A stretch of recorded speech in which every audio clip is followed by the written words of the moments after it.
लेखन को एक साथ इतने स्नेह के साथ सेलिब्रेट कर रहे हैं। उनके लेखन के लिए मैं क्या कहूँ, मुझे लगता है शायद कागज़ का हर पन्ना शायद इस उम्मीद में रहता होगा कि कब उनके लफ्ज़ों की स्याही उन पन्नों पर आ गिरेगी। एक बहुत खूबसूरत ख़जाना दे गए हमें, जिससे हम आज भी प्रेरित होते हैं। और मेरा बहुत ही पसंदीदा किरदार सुधा गुनाहों का देता है। वैसे सुधा अपने घर की पुरखिन थी।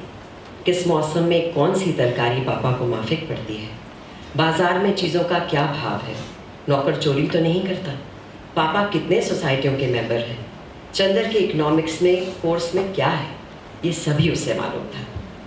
मोटर या बिजली बिगड़ जाने पर वो थोड़ी बहुत इंजीनियरिंग भी कर लेती थी और मातृत्व का अमीर और बुजुर्ग थी। मगर अपने पापा और चंदर इन दोनों के सामने हमेशा उसका बचपन इठलाने लगता था। दोनों के सामने उसका हृदय उन्मुख था और स्नेह बाधाहीन। लेकिन हाँ, एक बात थी, उसे जितना स्नेह और स्नेह भरी फटकारें और स्वास्थ्य के प्रति चिंता अपने पापा से मिलती थी, वो सब बड़े निस्वार्थ भाव से वो चंदर को दे डालती थी। खाने पीने की जितनी परवाह उसके पापा उसकी रखते थे, ना खाने पर या कम खाने पर उसे जितने दुलार से फटकारते थे, उतना ही ख्याल वो चंदर का रखती थी। और स्वास्थ्य के लिए जो उपदेश उसे पापा से मिलते थे, उसे और भी स्नेह में पाकर वो चंदर को दे डालती थी। चंदर कै बजे खाना खाता है, यहाँ से जाकर घर पर कितनी देर पड़ता है, रात को सोते वक्त दूध पीता है या नहीं, इन सब का लेखा जोखा उसे सुधा को देना पड़ता। और जब कभी उसके खाने पीने में कोई कमी रह जाती, उसने हार कर प्याला रख दिया। क्यों पीते क्यों नहीं? सुधा ने अपना प्याला रख दिया। पिए क्या, कहीं चाय भी हो? तो और क्या खालिस चाय पीजिएगा? दिमागी काम करने वालों को ऐसी ही चाय पीनी चाहिए। तो अब मुझे सोचना पड़ेगा कि मैं चाय छोड़ूं या रिसर्च। न ऐसी चाय मुझे पसंद है, न ऐसा दिमागी काम। लो, आपको विश्वास नहीं होता? मेरी क्लास फेलो है गीसू कासू, सबसे तेज लड़की है। उसकी अम्मी उसे दूध में चाय उबाल कर देती है। क्या नाम है तुम्हारी सखी का? गीसू। बड़ा अच्छा नाम है। और क्या, मेरी सबसे घनिष्ठ मित्र है और उतनी ही अच्छी है जितना अच्छा नाम। जरूर जरूर, मुंह बिचकाते हुए चंदर ने कहा, और उतनी ही काली होगी जितने काले गेसू। शर्म नहीं आती किसी लड़की के लिए ऐसा कहते हुए? और हमारे दोस्तों की बुराई करती हो तब? तब क्या, वो तो सब है। शब्दों में बयान करना कि हमें, हमारे जैसे लोगों का कि कैसा लग रहा है, बहुत ही अजीब है और बोल ही नहीं सकते। बट प्रयास का मैं ज़रूर सराहना चाहूँगी। I really want to praise the initiative which is been taken, because Dharamvir Bharati जो हैं हमारा, क्योंकि हम राष्ट्रीय नाट्य विद्यालय से हैं, तो हम लोग तो मतलब मुझे नहीं लगता NSD के किसी बच्चे को भी अंधा युग नहीं पता या धर्मवीर भारती नहीं पता। बट हमारा देश बहुत सारे युवकों का है और I think youth should know कि he was an epitome of romance. जैसे वो लिखते थे, हम लोग, मुझे नहीं लगता कि आज के बच्चों को समझ भी आता है, या वो समझ भी सकते हैं अगर वो नहीं पढ़ें कि क्या उनकी तुलना जैसे वो करते थे, उनकी सिमिलीज जो होती थी, वो जैसे आँखों का अपराजिता फूल से कंपेयर करना, मुझे नहीं लगता कि हर राइटर ये कर सकता है। इसीलिए ये बहुत ज़रूरी है और होते रहना चाहिए। Thank you. आयोजित किया वाणी प्रकाशन के लोग, अदिति के पिताजी अरुण माहेश्वरी जी को मैं हृदय से आभार प्रकट करता हूँ। ऐसे उत्सवों में आके बहुत अच्छा लगता है, क्योंकि हम लोग लेखक हैं, हम लोग लिखने का काम करते हैं, और ऐसी जगह आके जब लोगों से मिलो, अलग अलग तरह की किताबें, आज इतनी किताबें यहाँ पे पढ़ी हैं कि साहित्य से जो भी लोग संबंध रखना चाहते हैं उनको इस तरह की किताबें पढ़नी चाहिए। धीरे धीरे जैसा लोग कहते हैं कि लोगों का पढ़ने से ध्यान हट रहा है, उनकी रुचि हट रही है, अभी ऐसा नहीं है। आज इतनी किताबें देख के मुझे लग रहा है कि अब ज़रूरी नहीं कि आप किताबें पढ़ें, आज किताबें सब जगह अवेलेबल है। आपको उनको पढ़ने के बहुत सारे तरीके हो गए डिजिटल वर्ल्ड में, तो आप लोग किताबों को पढ़ें, क्योंकि ज्ञान को आगे बढ़ाने का सबसे बड़ा माध्यम है। आप जितना पढ़ेंगे, जितना जानेंगे, उतना ज़्यादा आपका खुद का ज्ञान बढ़ेगा। तो इस प्रयास के लिए मैं इन तमाम लोगों को बहुत बधाई देता हूँ और सबका शुक्रिया अदा करना चाहता हूँ। धन्यवाद।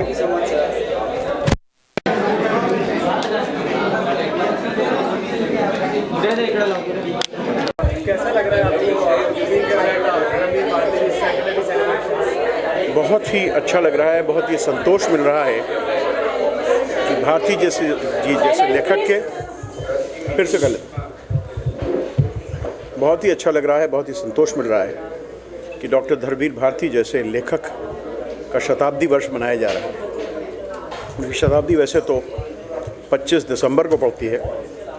25 दिसंबर 1924 में उनका जन्म हुआ था, उसी दिन जिस दिन उनके घनिष्ठ मित्र अटल बिहारी वाजपेयी जी का जन्म हुआ था। लेकिन किसी वजहों से ये कार्यक्रम 25 दिसंबर को नहीं हो सका। कुछ लोग महत्वपूर्ण भारती से जुड़े हुए यहाँ नहीं थे उस समय। बहुत से अभिनेता जिनको आज आपने देखा वो लोग नहीं थे, भले वो दिव्या दत्ता रही हूँ, भले वो अनूप सोनी रहे हों, भले वो पंकज त्रिपाठी रहे हों। बहुत से लोग यहाँ नहीं थे उस समय। हिमानी शिवपुरी नहीं थी, इसलिए इसको थोड़ा सा टालना पड़ा। लेकिन आज जितना अच्छा और जितना लंबा कार्यक्रम हुआ, सुबह 10 बजे से लेकर शुरू होकर अभी 7:30 बज रहे हैं, अभी तक ये कार्यक्रम चला और लंबा भी खिंच गया। थोड़ा सा एक सेशन थोड़ा सा हमको कर्टेल करना पड़ा, लेकिन फिर भी भारती जी को याद करना इससे कम समय में हो भी नहीं सकता। और भारती जी ने क्योंकि हमेशा नवोदित लेखकों को आगे बढ़ाया, तो बहुत से नए लेखकों की और बहुत से पुराने लेखकों की कई किताबें भी यहाँ उनका भी विमोचन हुआ, उनकी भी जिसको कहते हैं कि रूनुमाई हुई, मुंह दिखाई हुई, वो भी बहुत अच्छा था। और भारती जी के अभिधान पे जिस तरह सब लोगों ने बोला, भारती जी के नाटकों का जिस तरह पाठ हुआ, भारती जी के नॉवल गुनाहों के देवता का 164वां एडिशन निकला, जो कि बहुत बड़ी बात है। हिंदी भाषा में इतना नंबर ऑफ एडिशंस किसी किताब का नहीं निकला। इस किताब को 76 साल हो गए छपे हुए, और 76 साल में 164 मतलब लगभग एक साल में 2.25 एडिशंस निकलते रहे इस किताब के लगातार, तब से लेके 1949 से लेके अब तक 2025 तक।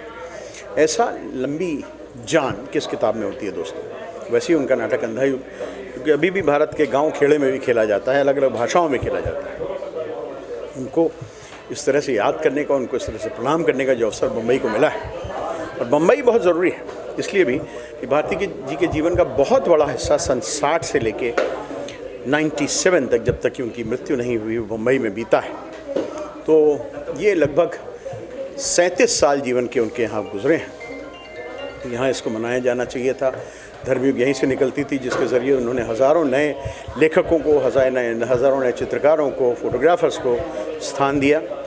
बम्बई में ही एक मज़े की बात है कि उनका नाटक अंधा युग भी खेला यहाँ पे डॉक्टर पंडित सत्यदेव दुबे जी ने, और यहीं से उस नाटक को पठनीय नहीं मंचनीय नाटक माना जाने लगा। तो बम्बई में ही ये होना बनता था, लेकिन बम्बई से शुरुआत बनती थी। अभी हिंदुस्तान की और जगहों पर भी हो, दिल्ली में भी हो, इलाहाबाद में भी हो, और हर जगह जहाँ जहाँ भारती जी के चरण पड़े हैं वहाँ ये हो, तो ये बहुत ही अच्छा रहेगा। बहुत बहुत शुभकामनाएं। गुनाह के देवता, अगेन गुनाह के देवता मुझे लगता है is about love, and it is about love with many, you know, the best part about Dharmveer Bharti is it's not one dimensional. It has many dimension, it has many depths, so it's not like flat. So and hence no wonder कि अब तक वो editions ख़त्म ही नहीं होते। सबसे ज़्यादा प्रकाशित किताब है ये, सबको पता है इंडिपेंडेंस के बाद। तो प्यार जो है ना, उनको जितने पहलू से धर्मवीर भारती जी बताते हैं ना, मुझे नहीं लगता कि सब राइटर्स के बस का है और कोई भी कर सकता है इसको। मुझे उनका सबसे जो मेरे को बहुत अट्रैक्ट करता है, उनकी सिमिलीज वो जो यूज़ करते हैं। और इलाहाबाद, जैसे मैं इलाहाबाद की नहीं हूँ, पर मैं जब वो पढ़ती हूँ मुझे लगता है मैं इस जगह को, और जो राइटर किसी जगह को एकदम खींच दे आपके आंखों के सामने, for me that's a great writer. I just want to add that I don't know, मतलब जैसे मैंने अभी भी किसी से बोल रही थी मैं, यही कि हम क्यों नहीं नए वैलेंटाइंस डे हमारे लिटरेचर से मनाएं और उनके बर्थडेज को मनाया जाए। हम क्यों वैलेंटाइंस डे या कुछ भी, मतलब इश्क को तो ज़रूर सेलिब्रेट करना चाहिए, मैं नहीं मानती कि नहीं मनाना चाहिए। लेकिन हमारे बहुत अच्छे अच्छे इश्क के राइटर रहे हैं, उनके बर्थडेज में मुझे लगता है वैलेंटाइंस डे मनना चाहिए। Thank you very much.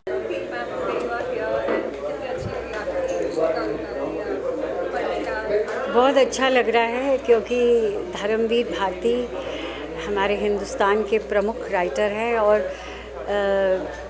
Dharmayug के संपादक रह चुके हैं। और बचपन में मुझे याद है कि बचपन से यादें जुड़ी है कि धर्मयुग और हिंदुस्तान हम लोग बहुत खूब पढ़ा करते थे। सारिका, तब तो बड़ी साहित्यिक मैगज़ीन्स निकलती थी, बहुत सारे राइटर्स के उपन्यास उसमें निकलते थे। और फिर जब मैंने नाटक की उसमें, तब मैंने अंधा युग पढ़ा तो मैं बहुत उससे इम्प्रेस हुई। और आज भी मतलब बाय चांस चॉइस थी कि गुनाहों के देवताओं के अंश पढ़ूं कि अंधा युग, तो अंधा युग कम पढ़ रहे थे तो मैंने कहा क्यों नहीं, कि मैंने नाटक तो नहीं किया तो मेरा हमेशा मन होता है गांधारी का जो किरदार है, तो गांधारी का शाप मैंने पढ़ा, बहुत ही इफ़ेक्टिव है। और जैसे कि और इतने सारे कवियों को भी सुना, इतने अच्छे लेखक आए हुए थे, सूर्य बालाजी, बहुत सारे, उनका नाम अभी मैं नहीं लूँगी, बहुत अच्छा लगा। और गुनाहों के देवता के अंश पढ़े गए, उसका 164th एडिशन निकला है, विच इज़ अमेजिंग। कि हमें लगता है कि पुस्तकें लोगों ने पढ़ना बंद कर दिया, पर ये उसका प्रूफ है और बहुत खुशी की बात है। और बहुत अच्छे अच्छे लोगों से, पंकज त्रिपाठी, दिव्या दत्ता, सीमा पावा, बहुत अच्छे, बज्जू भाई, राम गोपाल बजाज हमारे गुरु थे, बहुत अच्छे अच्छे लोगों से मिलना हुआ, उन्होंने अपना पाठन करा, किसी ने उनकी यादें शेयर करी, बहुत अच्छा लगा सुन के। I really enjoy, thank you.